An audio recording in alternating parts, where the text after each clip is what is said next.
It's a hologram of sound or a hologram of different frequencies that begin to create all kinds of harmonics. Then you ask, so who is the top God?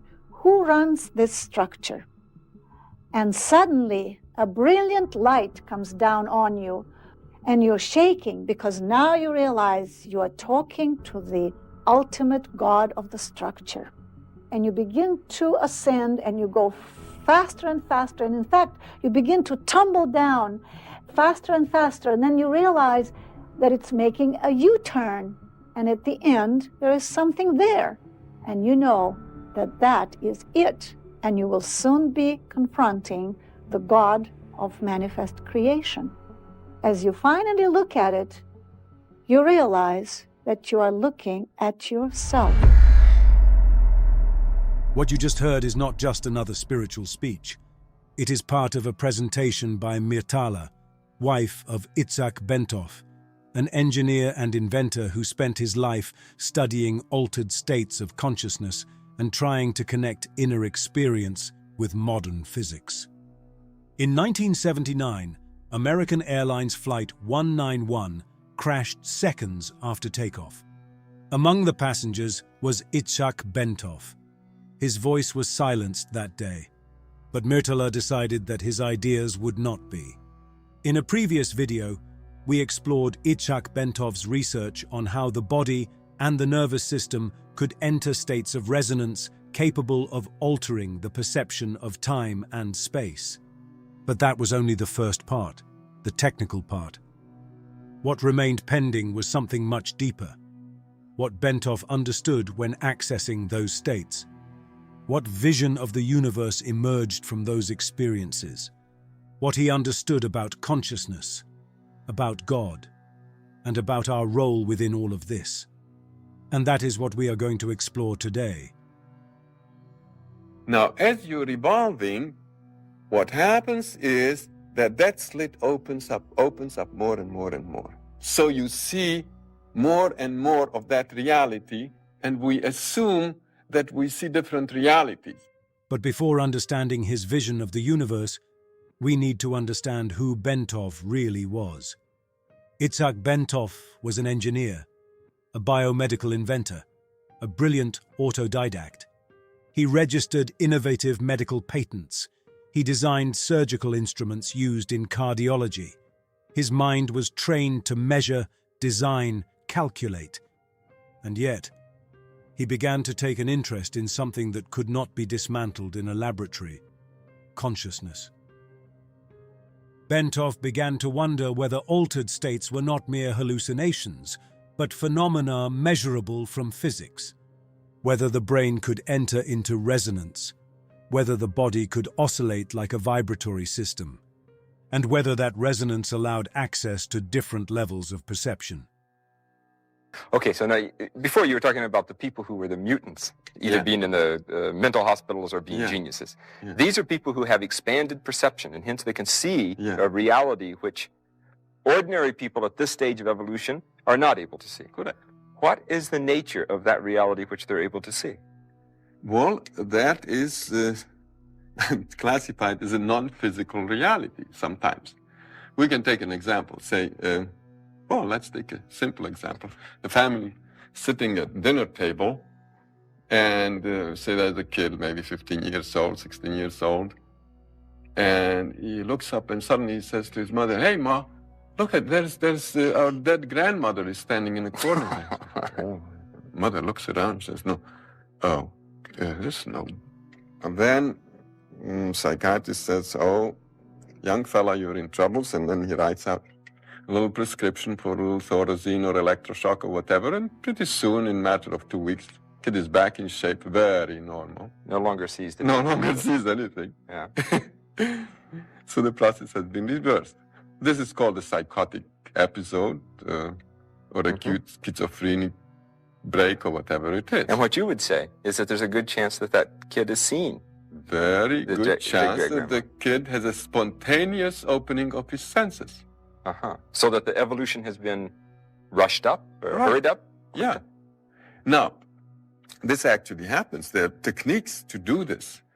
But the Eastern people, the yogis, have developed systems to do this, to push the nervous system rapidly. In 1977, he published Stalking the Wild Pendulum, where he proposed a holographic model of the universe based on vibration, oscillation, and the evolution of consciousness.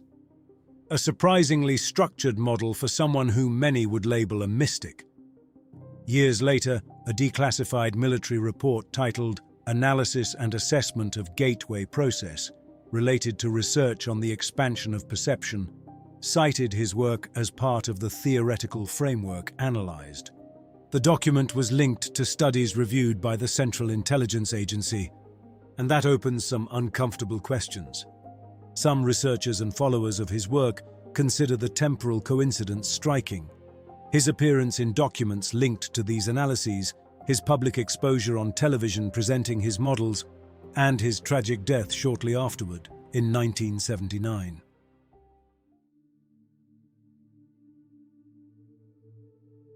As you recall, we talked about the interference pattern of information, which is the hologram. Remember that every speck of matter on the surface of this torus is sending out information about itself.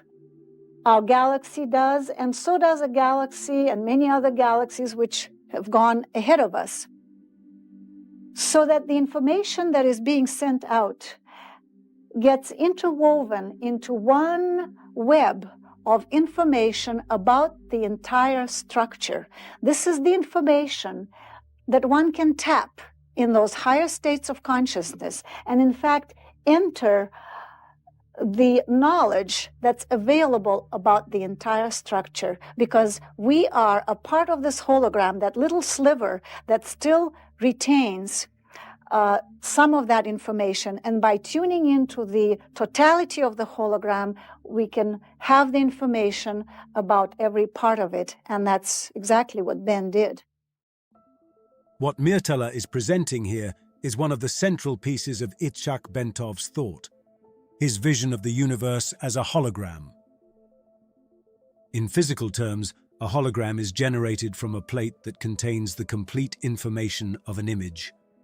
When a beam of coherent light, such as a laser, strikes that plate, the encoded information is projected in 3 dimensions. But there is an even more unsettling characteristic. In a hologram, each fragment contains the entirety of the image. If you divide the plate, each part still displays the whole. The implications of this are astonishing, because if the universe functions as a hologram, as various researchers and scientists have suggested in different contexts, then each part would contain the information of the whole. And that includes us, each cell, each neuron, each point of consciousness. Under this perspective, accessing altered states would not be escaping reality, but penetrating more deeply into its informational structure. Bentov maintained that, by entering certain states of resonance, consciousness could tune into that more fundamental level. He did not describe it as a mystical fantasy. He described it as a connection with the source of the projection. From there, according to his interpretation, it would not only be possible to intuit the vibrational composition of the universe, but to glimpse the very process of creation itself, even the very nature of God, as we will see later. So this would be the structure then.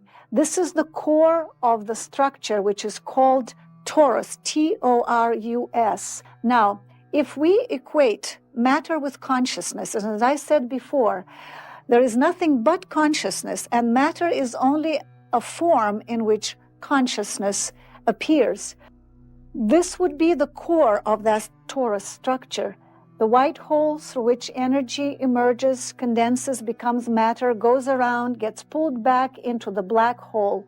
And between them is what might be called the singularity point. In physics, it's a situation where laws no longer apply. And here, a transmutation occurs of matter that has condensed to an extreme, and it becomes energy again to reemerge as a new universe. So here is our white hole and black hole and matter circulating round and around. In the center, it's hollow, and it's an electromagnetic field.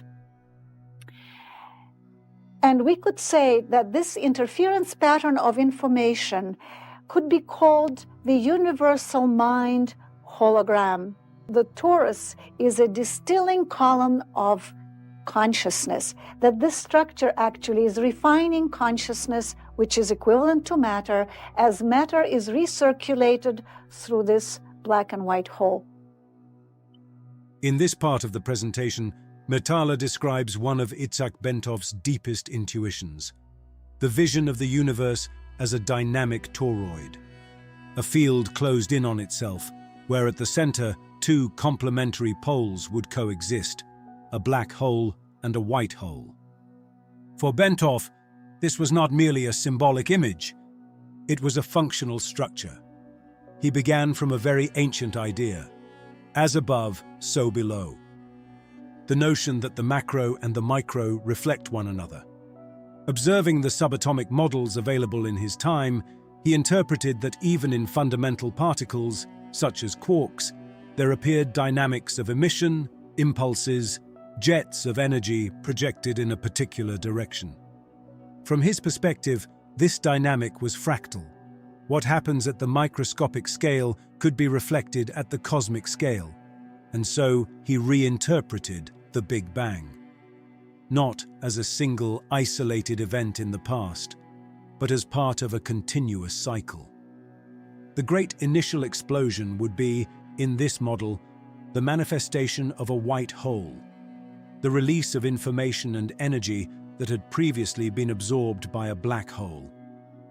A process of compression and expansion, of birth, development, and reabsorption, a cycle, matter emerging, organizing, evolving, and finally returning to the point of origin to begin the process again.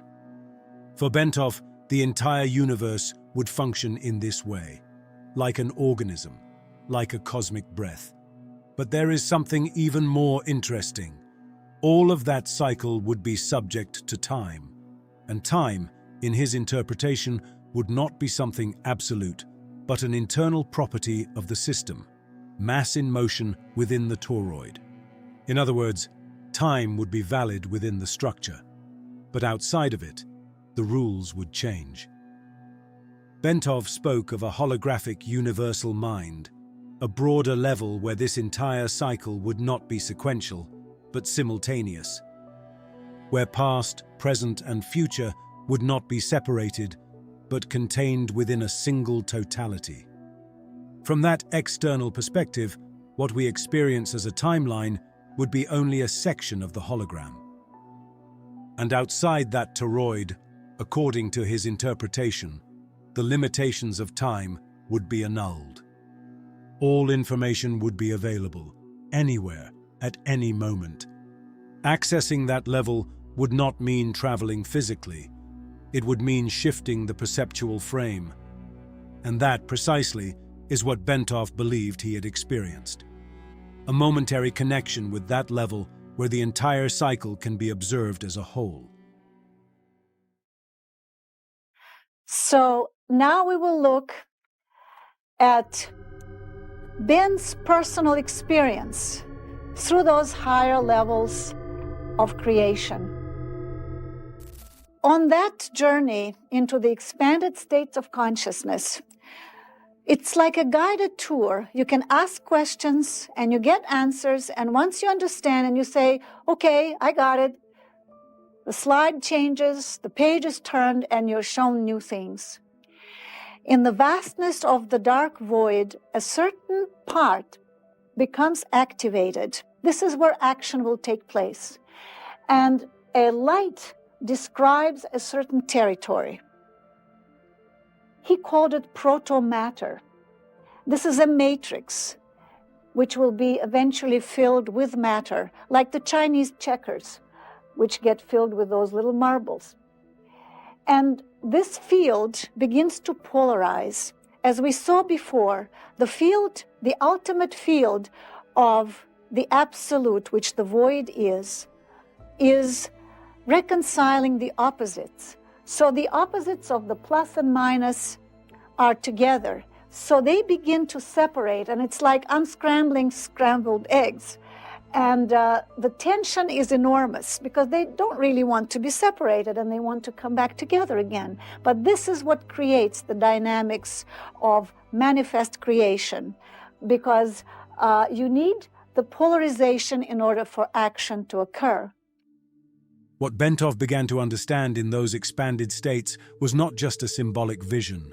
It was a principle that appears again and again in ancient traditions, esoteric philosophies, and also in modern physics. Polarity. As stated in the Kybalion, everything is dual, everything has two poles, everything has its pair of opposites. Bentov saw that, before manifestation, everything was unified, an absolute field, a full void, a totality without division. But for something to be able to manifest, that unity must bifurcate. The single source divides into two complementary aspects, not enemies, not contradictory, but poles of the same reality, positive and negative, light and darkness, expansion and contraction. That separation generates tension. Imagine that something that was perfectly united separates into two halves. Both still belong to the same origin, but now they are experienced as incomplete, and that incompleteness generates impulse. It is like the tension between two poles of a battery. Without a difference in potential, there is no current. It is like the bow of a violin. Without tension in the string, there is no sound. It is like personal growth. Without difficulty, there is no overcoming. Tension is not an error of the system. It is the engine of the system. Bentov understood that manifest creation is born precisely from that polarization. Separation creates dynamics. Dynamics create movement. Movement creates time, form, matter. This center here, the black-white hole, is the consciousness that has the blueprint for this structure, and it's learning through the interaction of its parts, through all the particles that go around and get refined, and their consciousness is getting higher and higher each time around. This point grows in the process, it evolves. And what would you call a consciousness that is in charge of the universe? What is a consciousness whose body the universe is? And as Ben said, well, you would call it a creator. And so the moment you ask, again, the next picture is shown to you and explained. And what you see are more such luminous toroidal shapes appearing in the void. And as you approach, you see that they are arranged in a spiral. 7 universes per each rung of the spiral. This seems like a lot to take in at first, and you begin to count and you realize that there are 7 rungs to the spiral, which means that there are 49 universes. And on top of that structure, there appears to be a very luminous something, and as you approach it closer, this brilliant white light seems to have a shape such as this. And Ben, being familiar with the Hebrew language, looked at that and he said, no, I must be programming myself. This looks like the Hebrew letter Alef, the first letter of the Hebrew alphabet. And immediately the explanation comes. No, this is not a Hebrew letter. This is an interference pattern of 4 energies interacting on this level, on this cosmic level. And they create this pattern, which is a consciousness whose body this is. This consciousness contains the consciousnesses of all the 49 creators. In other words, consciousness is modular. When Bentov saw that luminous form at the apex of the structure, his mind did something very human. It tried to interpret it through what was familiar. It reminded him of the letter Alef, the first letter of the Hebrew alphabet, and he thought that perhaps he was self-suggesting. But the understanding that came to him was different. It was not a letter. It was an interference pattern. A pattern generated by the interaction of 4 primordial energies at that cosmic level. The form was not a cultural symbol. It was a real configuration of forces. And the coincidence with Alef did not mean that he was projecting, but rather that those who structured that alphabet may also have accessed that same level of information. For this reason, within Jewish mystical tradition, Hebrew is considered a revealed language, not invented in the conventional sense, but discovered. In Kabbalah, it is maintained that the letters are not simple arbitrary signs, but channels or structures through which creation is articulated. From this perspective, Alef would not be merely the first letter. It would be the geometric imprint of a primordial frequency. And that frequency, that conscious interference pattern, would be responsible for all the creation beneath it. Not as an anthropomorphic God, but as an organizing principle, a precise combination of qualities that, through interaction, generate universes. There is another detail that powerfully draws attention. 7 levels, 7 universes per level, 49 in total. This scheme resonates with other traditional maps of consciousness. In the yogic tradition, there are 7 chakras, centers that range from the densest and most material states to progressively subtler ones, culminating in the crown, where individual consciousness merges with the source. An ascent through levels of refinement. A certain connection can also be observed with the Gnostic texts discovered in Nag Hammadi. There it is narrated how Sophia, one of the aeons, emanations of the pleroma and bearer of the divine spark, descends outside the harmonious order through an impulse toward direct knowledge. From that rupture emerges Yaldabaoth, the demiurge, a consciousness ignorant of the original fullness, perceiving itself as the sole principle. From that ignorance, he creates the material cosmos and generates 7 archons, often symbolically associated with the 7 classical planets. 7 intelligences structuring a tiered cosmos, a system of spheres that organizes and at the same time limits the experience of embodied consciousness. Different traditions, different languages, but the same structural pattern. So he had no explanations for these except that he was seeing something and then asking questions. So as he approached this Alef a little closer, what he saw was that the front of it was a brilliant white light and the back was dark and it looked rather three-dimensional. It's a hologram. And there are 22 such forms, interference patterns emerging from the luminous side, and they look exactly like the Hebrew letters. And he was explained again that these are interference patterns that were observed by seers in antiquity, and they incorporated them into the Hebrew letters, into the Hebrew alphabet, but they are there objectively to be observed. On the other side, the same forms emerge, but in a random, mixed-up order. And he was explained that these interference patterns are transducers of the Alef energy down to the physical level. They step it down further and further to the physical level. And this whole diagram actually illustrates the law of the cosmic level, because what it's really saying that evil is simply ignorance of the law. The proper sequence of these characters is knowledge of the law, but a mixed up order is ignorance of the law, which then becomes evil. And what is the law? And when you ask the question, you're shown. Close up, this is the structure.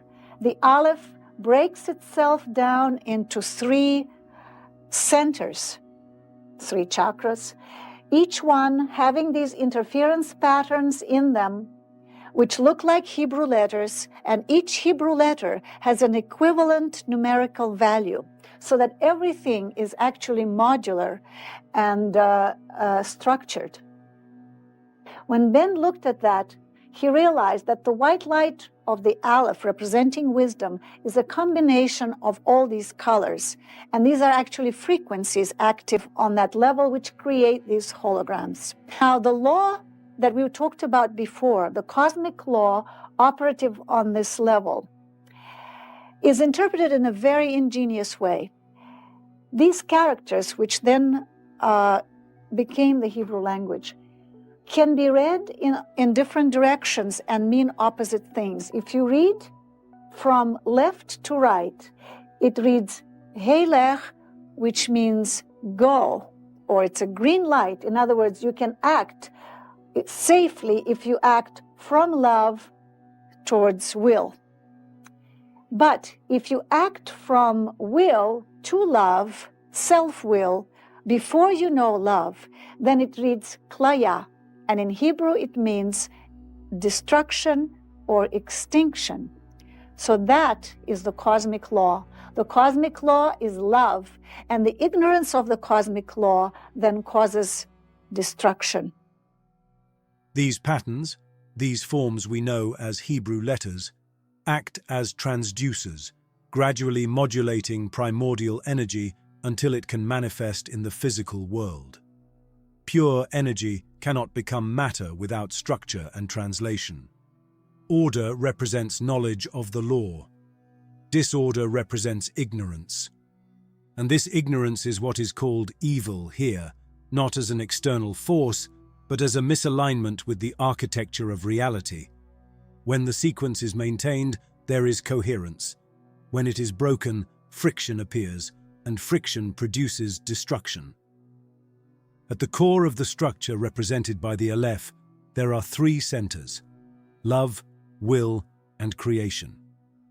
The original white light is not a single frequency, but the harmonic integration of all frequencies, like white light passing through a prism. Love is the organizing principle. Will is the force that directs energy. Creation is the result. When will arises from love, creation flows naturally. But when will acts without love, the ego appears, the sense of separation that tries to impose reality from scarcity and fear, generating resistance. This connects with modern mysticism and manifestation psychology, such as the teachings of Neville Goddard. Creation does not arise from desperate desire, but from the inner conviction that the desire is already fulfilled. It is not about pursuing reality. It is about inhabiting it internally first. Act from the emotional state of the wish already fulfilled, from peace, certainty, and fullness, not from lack, but from coherence. And if you think about it, this is not only metaphysical, it is deeply human. Acting from ego before understanding generates conflict. Acting from inner coherence generates construction. What Bentov saw was not only a map of the universe, it was a map of the behavior of consciousness. And that is what makes his experience not merely mystical, but radically applicable. Having seen this and the current constantly circulating around this, you want to break out and you want to see what's beyond that. But you keep bumping into this wall and you can't get out. When finally you do break through, this is what you see. You are surrounded by more cosmoses, and they're pressing against each other like frogs' eggs.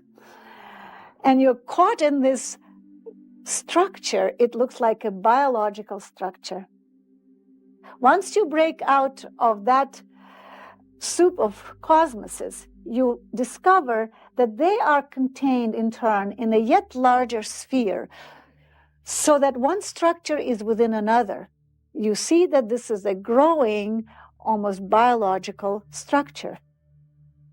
So, as you go through all these levels, finally, you come to a level where all these levels are contained in one sphere, the manifest creation. Everything visible and invisible, everything that ever existed is in it. And around it is this infinite dark void, which is the consciousness itself. And as it vibrates, as we saw before, it creates manifest creation.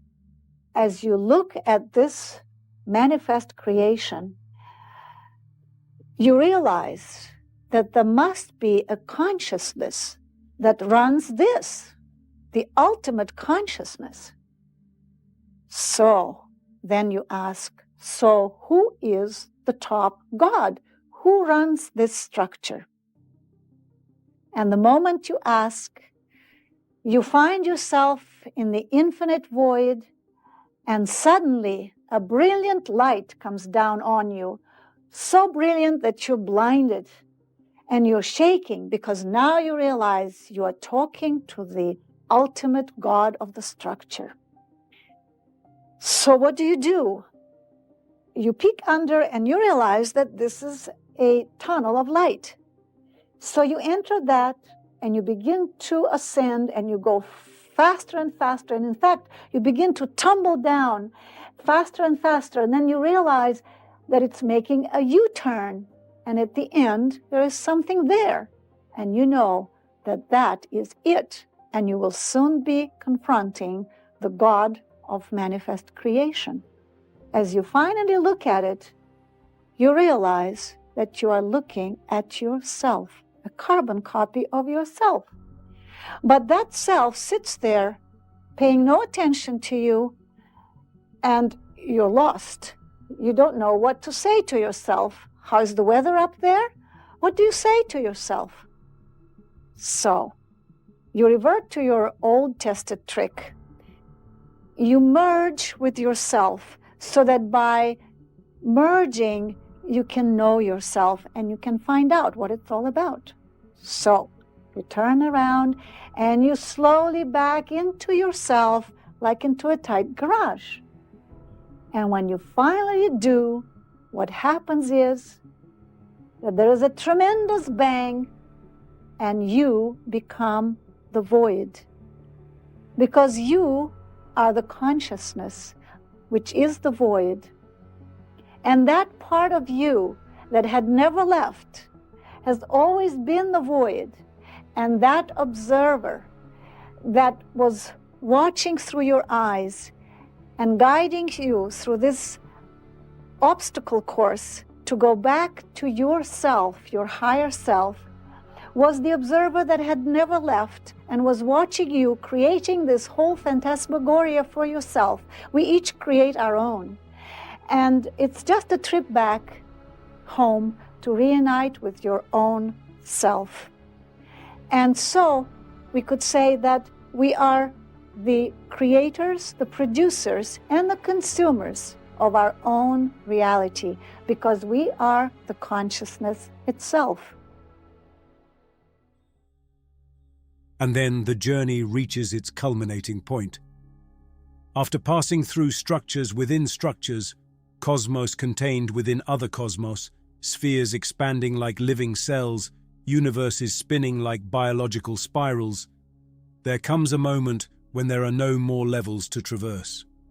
Everything manifested, the visible and the invisible, everything that has existed and will exist, appears contained within a single sphere, and around it, the void, an infinite, dark, silent void. But it is not a dead void. It is consciousness.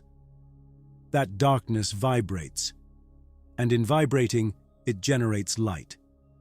And the light organizes itself into forms, frequencies, universes, matter, life. Everything Bentov has traveled through, the toroids, the spirals, the letters as interference patterns, order and chaos, love as law, are nothing more than modulations of that primordial consciousness. And at the end of the journey, that which appears to be the God of creation has a face, your face, not as a poetic metaphor, as identity. The final observer, the ultimate architect, the intelligence that guides the journey, is the same one that has been looking through your eyes from the beginning. That part which never left the void. That silent presence that has been observing the entire play while pretending to forget itself. Bentov then understands that the journey was not upward, but inward. It was not an ascension toward a separate being, but a return to the consciousness that has always been. Consciousness experiencing itself from infinite angles, creating worlds in order to contemplate itself, fragmenting into perspectives in order to rediscover its unity. We are the creators, the actors, and the spectators. We are the source and the form. We are the void that vibrates, and the vibration that becomes the universe. And the spiritual journey in the end is nothing more than this: a return home. A return to the one who never left. I hope you have enjoyed this journey, this cosmic exploration of consciousness. If Bentov's vision and Myrtala's sublime exposition have resonated with you, I'd love to hear your thoughts in the comments and learn what it has awakened within you. Thank you very much for watching until the end. See you soon.